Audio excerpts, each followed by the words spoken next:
paz do Senhor. Falemos com Deus.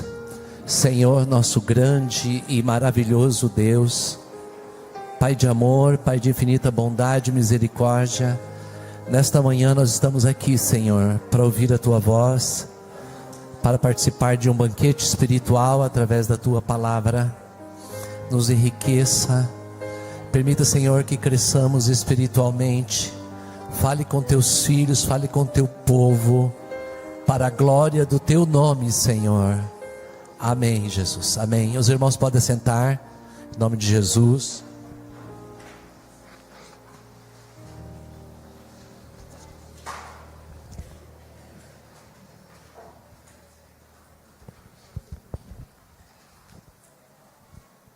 Obrigado.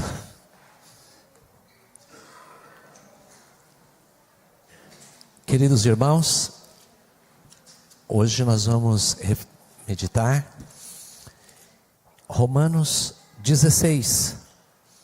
As mulheres da igreja de Roma.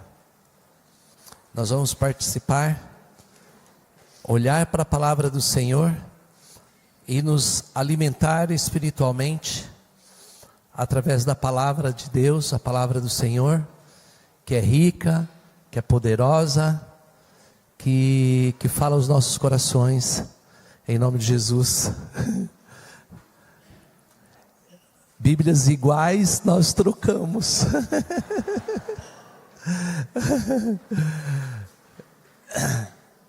Queridos irmãos, hoje tem uma festa. Amém, irmãos? Encher as duas mãos, 10 almas hoje vão descer as águas do batismo. Irmãos, se você quer ir, ainda não se identificou e ainda está precisando de uma carona, né? A gente vai sair daqui por volta das 14 horas, conforme o presbítero Eliel nos anunciou. Mas procure o presbítero Osiel, tem vagas ainda, tem alguns carros ainda disponíveis para os irmãos que desejarem participar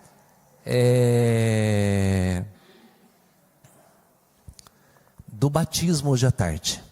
E os irmãos que forem, uma recomendação, dirijam com cuidado. É bom pegar o endereço antes, tá no nosso grupo, colocar no Waze, no Google Maps, aí não sei qual que é o teu aplicativo aí, para a gente não precisar, mesmo a gente indo em caravana, não ir muito pertinho.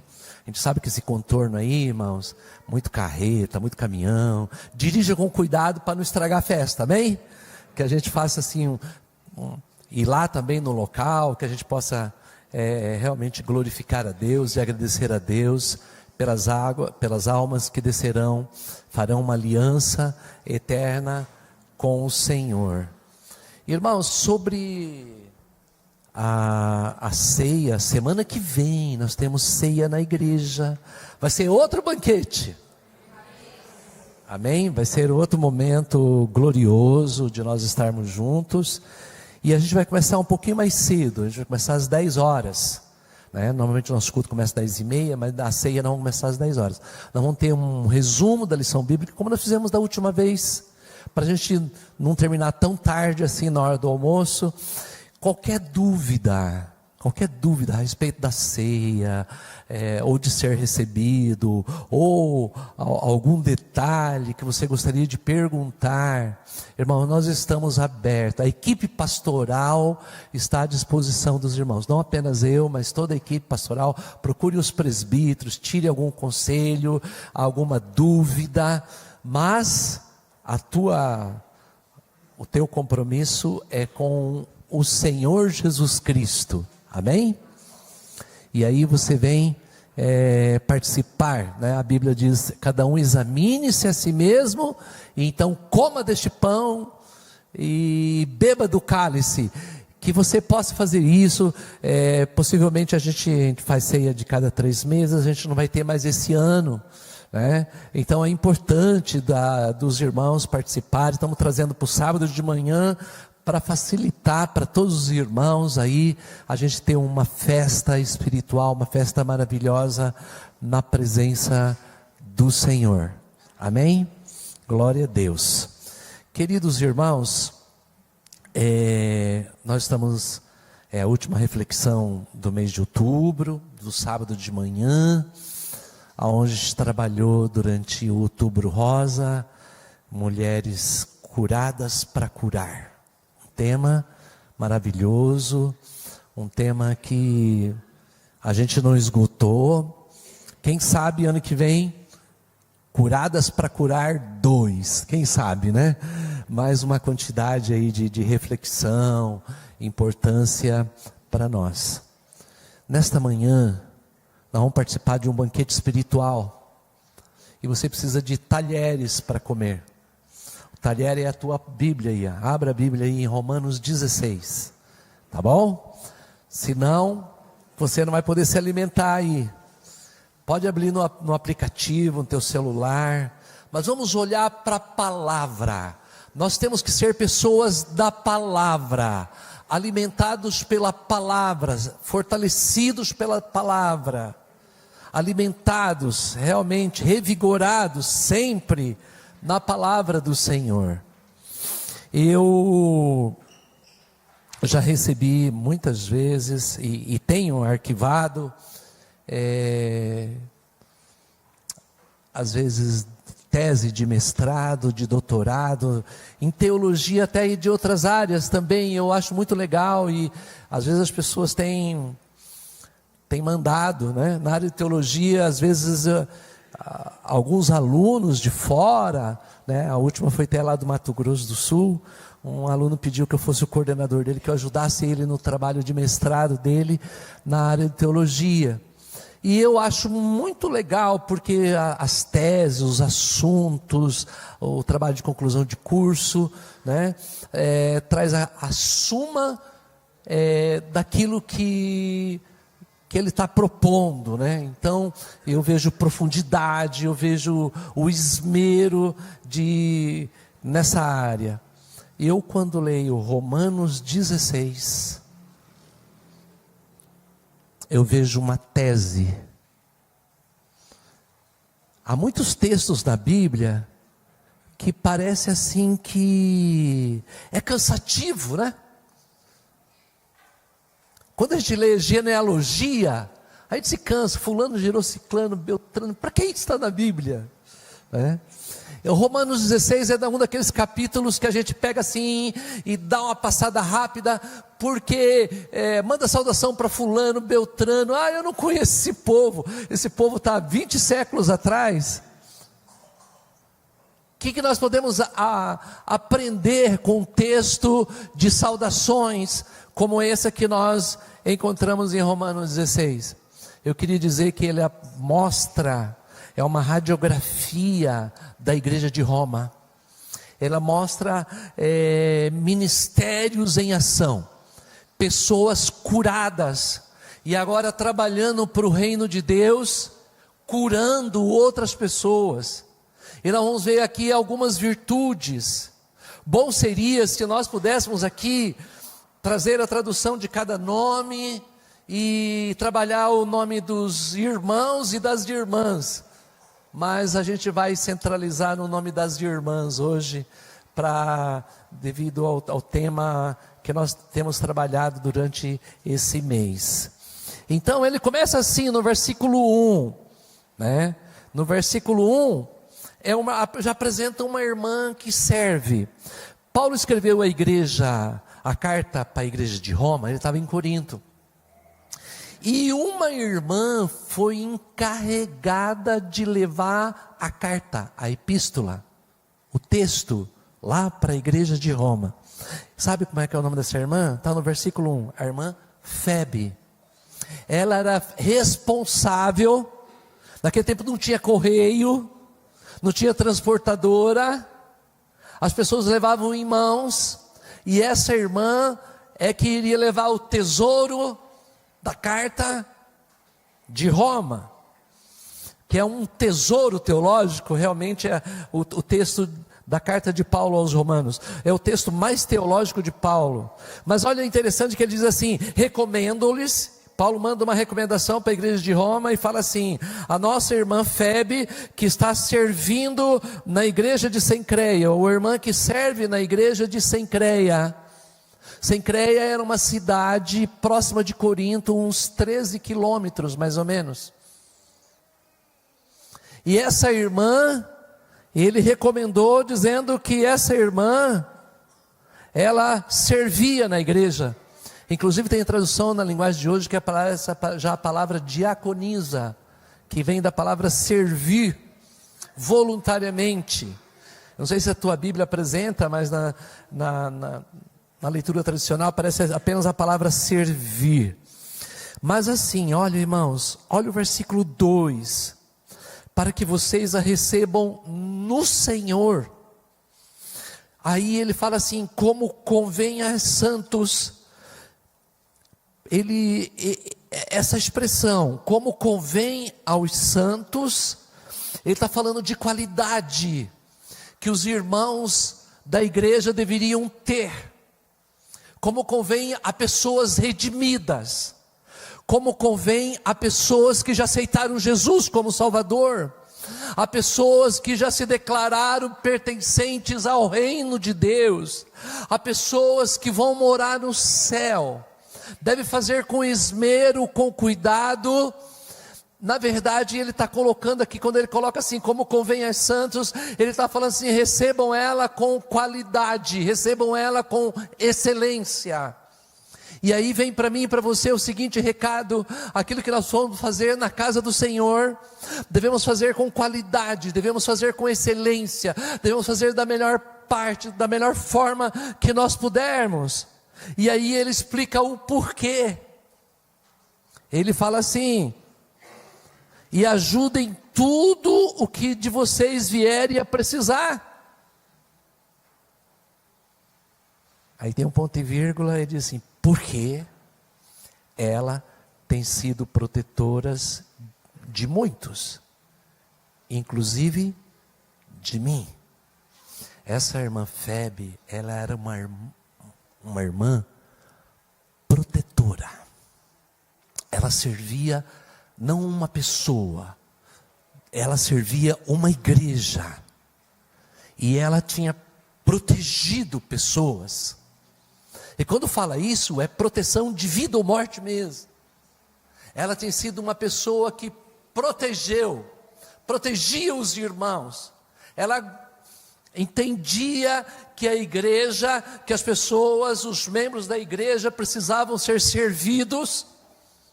Da onde vem a palavra servo, atitude de servo, de forma incondicional, sem querer receber nada em troca. Era assim que essa irmã Febe viveu a sua vida e protegia as outras pessoas. Ela era uma pessoa curada, então ela poderia curar outras pessoas e dar proteção para as outras pessoas. Uma outra irmã que eu gostaria de destacar, está no versículo 3, ele diz assim: saúdem Priscila e Áquila. Interessante que ele coloca o nome da irmã, da esposa primeiro e depois do esposo, e fala assim: meus cooperadores em Cristo Jesus. Ele não coloca a palavra servir, mas coloca a palavra cooperar. Cooperar significa trabalhar em equipe. Se tivesse apenas a palavra operar, significa que ela apenas trabalhava, mas ela cooperava. Ela não queria ser elogiada. Ela trabalhava em conjunto. E dentro da casa do Senhor nós temos muitos ministérios que são divididos aqui. E uma vez por ano, quando a gente vai dar posse, a gente explica como que funciona cada ministério. O ministério das crianças, o ministério de louvor, o ministério de irmãs, assim os nossos ministérios, o ministério Flame, assim por diante. E formam dentro da casa do Senhor equipes. E quão importante E como a igreja precisa de cooperadores, de pessoas que estejam dispostos a trabalhar em equipe no ministério de teatro, no ministério de coreografia, no ministério de louvor, de pessoas que não quer nada para si próprio, mas que quer para o grupo. E a igreja precisa de pessoas que entendam a visão, que muito mais do que trabalhar para si próprio, aprendam a trabalhar para o corpo de Cristo, para o reino de Deus. É isso que esse texto está dizendo, e que Priscila fazia isso. Ela cooperava, mas não era de qualquer forma. Olha o versículo 4, versículo seguinte: os quais, aí ele coloca Priscila e Áquila, o casal, os quais pela minha vida arriscaram a sua própria cabeça, e isto lhe agradeço, não somente eu, mas também todas as igrejas do gentio. Versículo 5: saudai igualmente a igreja que se reúne na casa deles. Aqui nós vamos encontrar muita, em Romanos 16, a igreja que está na casa. A igreja que está na casa. Quando a gente faz isso, a gente pensa nos nossos pequenos grupos que nós temos na igreja.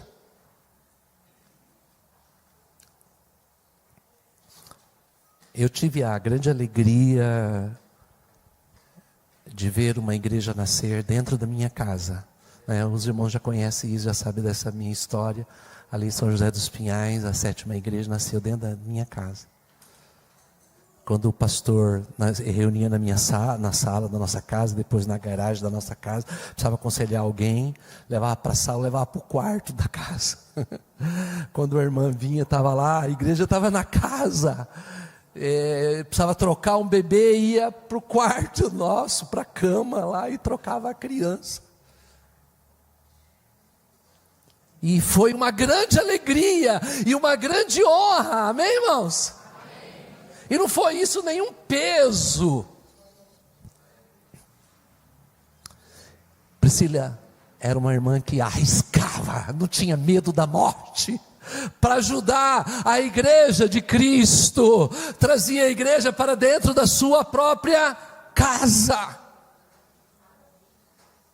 Agora tem um grupo de irmãs que trabalhavam aqui na igreja de Roma.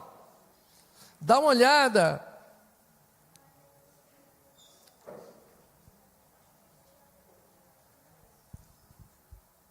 No versículo 6.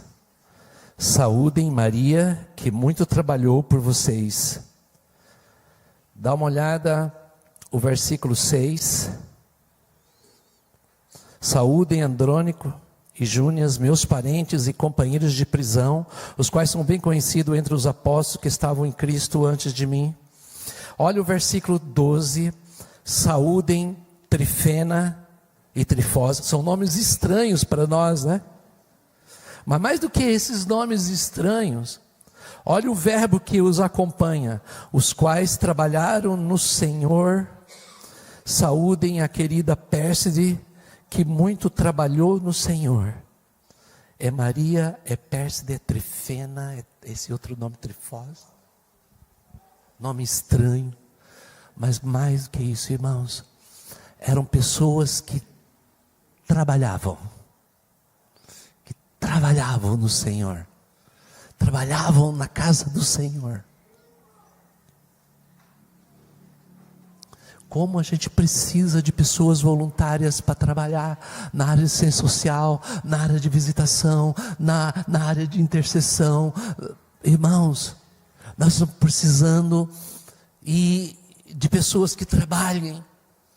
E nós também agradecemos nesse dia, nós agradecemos também nesta manhã as irmãs que têm trabalhado, que têm feito a diferença na casa do Senhor, que muito tem dignificado o Evangelho, que tem pregado o Evangelho, que às vezes com dificuldade, às vezes nos pequenos grupos online, a gente vê a irmã fazendo a janta e ao mesmo tempo com o celular e participando com a gente, participando nos pequenos grupos. Pessoas que trabalham em prol do reino de Deus. No versículo 7, eu li, mas eu gostaria de ler novamente, que eram parentes de Paulo. Fala assim: saúdem Andrônico e Júnior, meus parentes e companheiros de prisão. Paulo foi preso temporariamente na cidade de Éfeso. É possível que este casal tenha sido preso com ele também.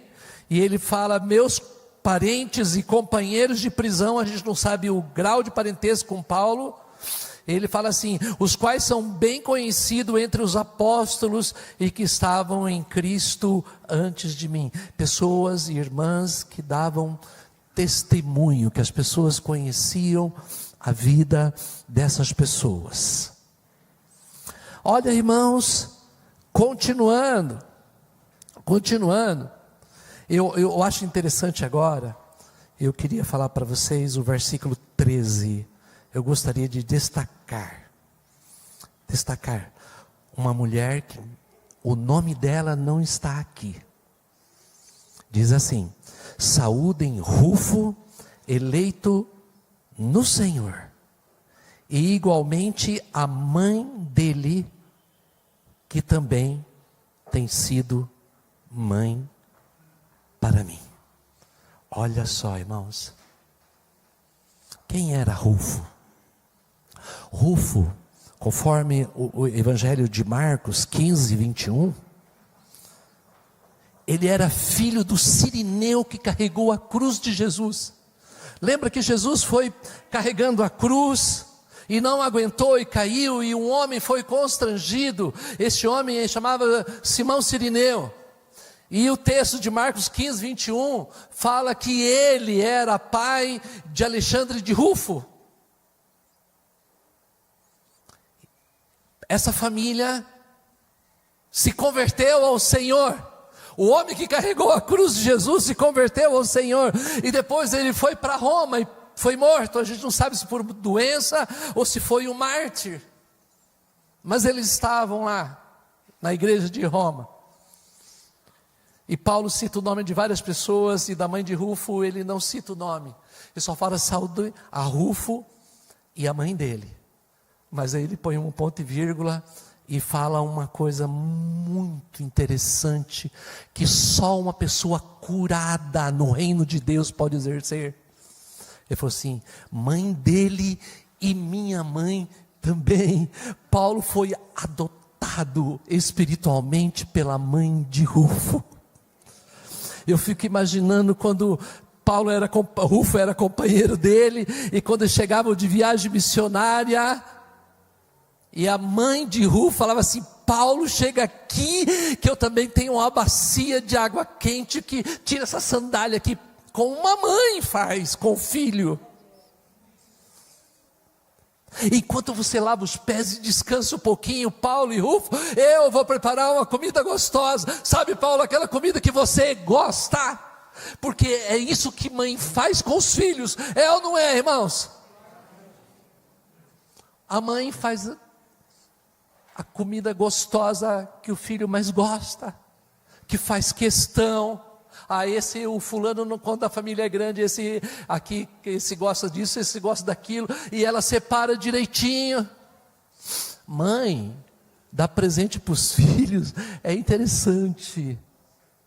Dá presente que ninguém pensa, só no coração de mãe.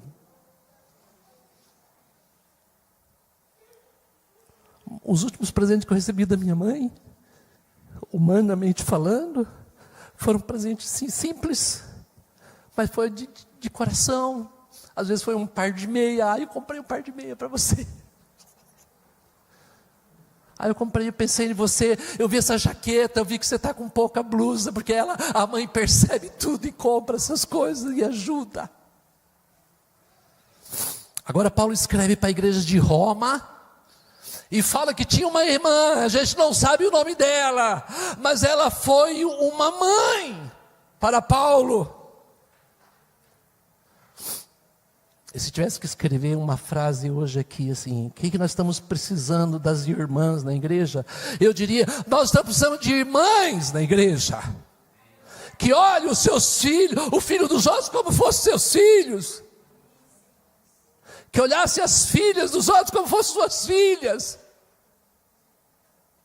que ajudasse, que aconselhasse, que visse o que ninguém precisa ver, mas que tratasse com carinho. E eu louvo a Deus, porque essa igreja aqui tem muitas mães. Aleluia! Eu agradeço a Deus, eu louvo a Deus, porque nessa igreja tem muitas mães, tem muita gente que preocupa, tem muita gente que se interessa, tem muita gente que às vezes presenteia o outro com coisas que ninguém pensou. Sabe o que é isso, irmãos? Isso não está na lista dos dons. Mês que vem a gente vai fazer um teste dos dons aqui, né, pastor Valdério? Está preparando as mensagens aí do mês de novembro. Nós vamos falar sobre dons espirituais na igreja. Dom de mãe não está na lista, mas o Espírito Santo traz para nós hoje que nós podemos ser assim, amém, irmãos?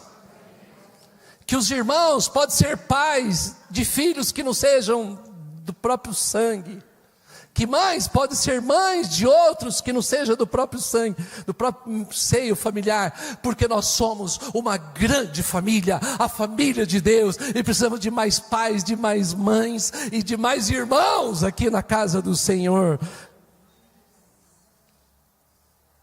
No versículo 15, ele fala assim: saúdem Filólogo, Júlia, Nereu e a sua irmã, Olimpas, e todos os santos que se reúnem com eles. Qual a qualidade aqui? De se reunir. Qual é a qualidade, pastor, que o senhor vê nesse texto aqui? Qualidade de simplicidade. O reino de Deus não é só construído com curas, maravilhas e milagres. Às vezes as curas, as maravilhas e os milagres está na saudação, está no olhar, está num abraço, está numa palavra, está numa percepção, está numa palavra dirigida, está numa palavra de conforto. E como eu tenho no tratamento agora da minha esposa, eu tenho recebido tanto carinho, a Marilza também, dos irmãos, que não cansa de, às vezes, de mandar uma frase, uma palavra, vai dar certo, confia. A nossa esperança, dia após dia, são renovadas nessas coisas. E essas pessoas aqui, que ele cita aqui, fala assim: e aos irmãos que se reúnem com eles, ou seja, eles estavam presentes na igreja, eles tinham vontade de estar juntos na igreja, de compartilhar junto o evangelho, de participar da ceia do Senhor junto, de orar juntos, de interceder juntos, de perceber juntos. Isto é corpo de Cristo. Isto é comunhão. Isso daqui, irmãos, essas qualidades aqui, eu confesso para vocês, quando eu estava elaborando essa mensagem, eu vou abrir sessão, citar o nome de um irmão aqui, de um dos irmãos aqui, porque eu chorei. Está no versículo 9, na lista de... Ele fala assim: saúdem Urbano, que é nosso cooperador em Cristo. Sabe o que significa urbano? Aquele pertence à urbe, à cidade. Sabe que nome que era esse? Nome de escravo. Paulo, quando escreveu a sua carta à igreja de Roma, e ele cita aqui, ele não cita só pessoas importantes, pessoas de alta posição social, Ele cita gente de pé descalço aqui. E ele cita o nome do Urbano aqui. E fala assim: ele é meu cooperador também, aleluia. Aqui está gente simples, gente que vivia o Evangelho, que celebrava o Evangelho. Essa é uma carta muito diferente. Inclusive, ele encerra essa carta 3 vezes. A impressão que eu tenho é que Paulo não queria terminar essa carta. Quando leio a carta aos Romanos e o último capítulo, dá a impressão que ele não quer terminar. Os pergaminhos eram caros, não é como uma folha de sulfite hoje que a gente amassa e joga fora, uma folha de caderno que a gente encontra na esquina. Não, os pergaminhos eram caros, eram artesanais, não podia. E eu acredito que Paulo, antes de mandar, ele escrevia a carta e depois ele relia, avaliava, reavaliava. E foi isso que ele fez aqui no encerramento. Ele faz o primeiro encerramento no versículo 20. Ele diz assim: e o Deus da paz em breve esmagará Satanás debaixo dos vossos pés. A graça do Senhor Jesus esteja com todos vocês. Ele faz o encerramento. Aí no outro dia, ele pede para ler novamente o pergaminho. E fala: deixa eu acrescentar mais um pouquinho. Timóteo, meu cooperador, manda saudações, assim com Lúcia, Jason e Zosi, para os meus parentes. Na verdade, não foi a mão de Paulo que escreveu o texto de Romanos, foi um irmão chamado Tércio, e Tércio deve ter perguntado para Paulo: Paulo, ninguém está sabendo quem é que está escrevendo, posso colocar o meu nome aqui também? Ele fala assim: claro, Tércio, que isso, meu irmão, coloca. Aí ele escreve aqui no versículo 22, eu, Tércio, que escrevi essa carta, mando saudações do Senhor. Ele pega a carona, a saudação de Paulo, porque Paulo ele é inclusivo. Ele não é exclusivo, ele não joga ninguém fora, ele traz as pessoas para dentro dele. Ele fala: claro, Tércio, escreve aí. Aí Tércio escreveu. Aí Gaio, meu hospedeiro, e toda a igreja manda saudações. Também manda saudações Erasto, tesoureiro da cidade, o irmão Quarto. Aí ele faz o segundo encerramento: a graça do Senhor Jesus Cristo seja com todos vocês, amém. No versículo 24.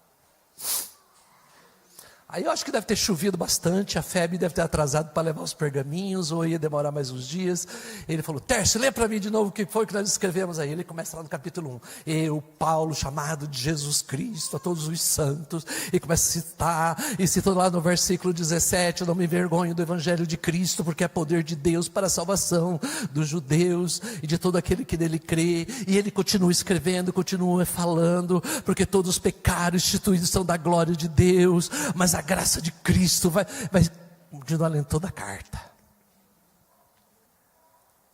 Romanos 8, porque todas as coisas cooperam para o bem daqueles que amam a Deus, daqueles que são chamados segundo o seu propósito, seu decreto. Ele continua lendo toda a carta, aí lê toda a saudação, e lê os 2 encerramentos. Aí Paulo fala assim: eu vou fazer mais um encerramento. Tércio, escreve aí.